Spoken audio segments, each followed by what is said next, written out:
అందుచేత సెలబ్రేషన్ చేద్దాం. వారం రోజుల నుంచి నేను చెప్తా ఉన్నాను, ప్రపంచంలో ఒక సెలబ్రిటీ ఉన్నారు అంటే, ప్రపంచంలో యుగ యుగాలలో తరతరాలలో ఒక సెలబ్రిటీ ఉన్నారు అంటే యేసు క్రీస్తు తప్ప వేరొక వ్యక్తి, వేరొక దేవుడు లేడు. దేవునికి మహిమ కలుగునగాక. సెలబ్రిటీ అంటే సంబరాలు చేయడానికి యోగ్యుడు, అర్హుడు. సంబరాలు చేసుకుని సంతోషించడానికి అర్హుడు. వారం రోజుల నుంచి చెప్తా ఉన్నాను నేను, పలానా షాప్ ఓపెనింగ్కి సినీ సెలబ్రిటీ వస్తున్నాడు. ఎవరాడు? వాడి తలకాయ చూస్తే చీకేషన్ తాటిముట్లా ఉన్నాయి. వాడి బట్టలు చూస్తే ఎక్కడ జరిగిపోయింది. ప్యాంటుకి పొట్టకి మధ్యలో, చొక్కాకి మధ్యలో పొట్ట కనబడుతుంది. అన్నీ కనబడుతున్నాయి ఆడికి. వాడేం సెలబ్రిటీరా? దరిద్ర బట్టలు వేసుకొని వాడి వాళ్ళకు వాడేవాడెవడరా సెలబ్రిటీ? మీరు సెలబ్రిటీ అంటున్నాడే, వాడు ఎందరి జీవితాలు నాశనం చేశాడు తెలుసా? సినిమాల్లో వాడు వేసే కోతేశాలు, కోట్ల మంది కుర్రాళ్ళు చెడు అలవాట్లకి వెళ్ళిపోవట్లేదు.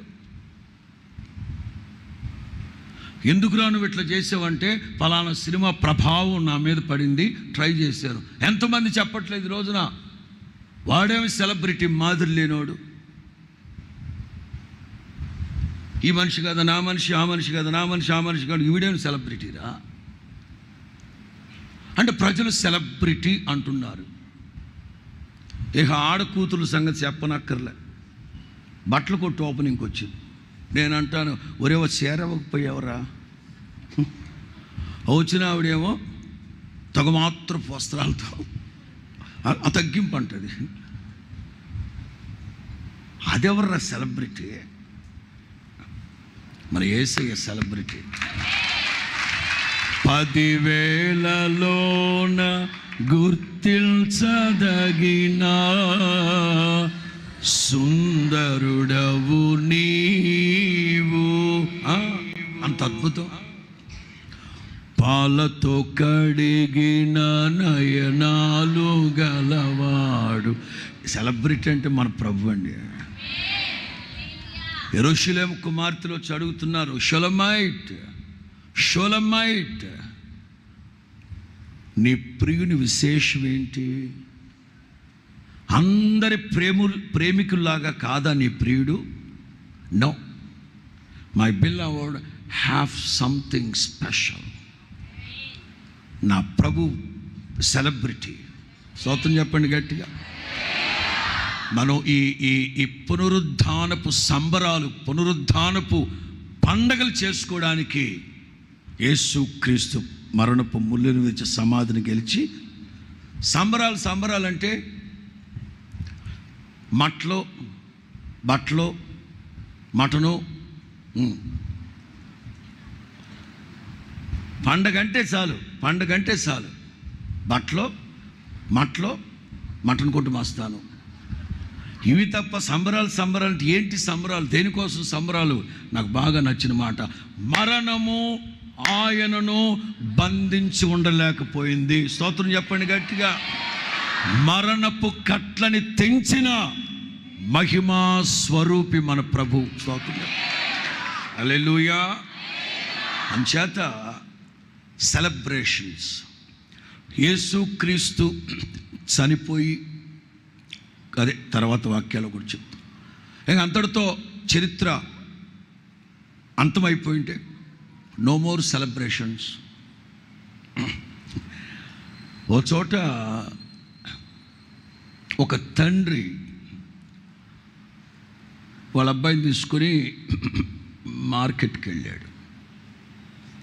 మార్కెట్లో ఏదో హడావుడిగా ఏదో జరుగుతాం. ఏమిటంటే సంబరాలు అన్నారు. ఈ పిల్లాడు డాడీ ఆ సంబరాలకు కారణం ఏంటో అడిగి కనుక్కోమన్నాడు. ఆ కారణాలు మనకి ఎందుకురా, కనుక్కో. ఈ పిల్లలు పట్టణం వదిలిపెట్టి సావరుగా మనల్ని. మొత్తం మీద అడిగి కనుక్కుంటే వాళ్ళు అన్నారంట, మరి ఆ మధ్య తవ్వకాల్లో ఆయనకి సంబంధించిన ఒకటి దొరికింది. ఒకటి ఎక్కడుంటే మిగతా 31 ఎక్కడున్నట్టు. So we are celebrating. ఈడన్నాడంట, అయితే మనం కూడా సెలబ్రేషన్ చేద్దాం. మన ప్రభువు ఏమన్నా దొరికాయా, మన ప్రభువు సంబంధించి ఏమన్నా దొరికాయా?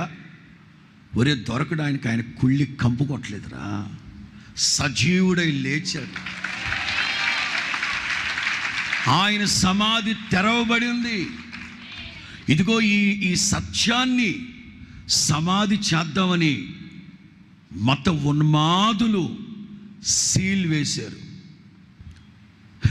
ఈ దొంగ సచ్చిన వాడికి ఎంత నమ్మకమో. పిలాతు దగ్గరికి వెళ్ళి అంటారు, సార్ అతను 3వ రోజు లేస్తానన్నాడు, అగత్యముగా అతను లేస్తాడు, అంచేత మేము ఆయన సమాధికి సీలేస్తాం, పర్మిషన్ ఇవ్వండి. మరి మీకు ఎంత నమ్మకం రా, మతోన్మాదులకి ఎంత నమ్మకమో. ఈ వంచకుడు లేస్తానన్నాడు, అగత్యముగా డెఫినెట్గా లేస్తాడు. దైవ జనాంగమా, 3.5 సంవత్సరాల పరిచర్యలో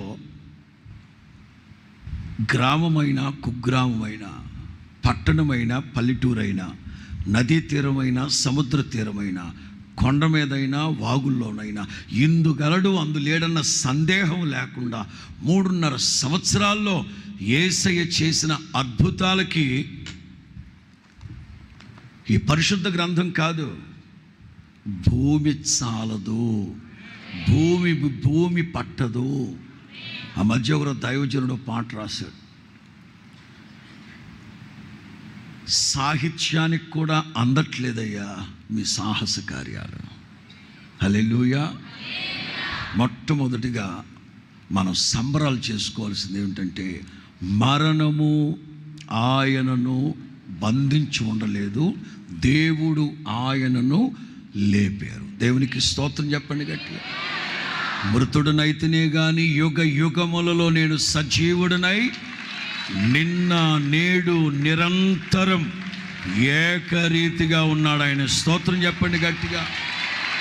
అందుకే క్రైస్తవ సమాజం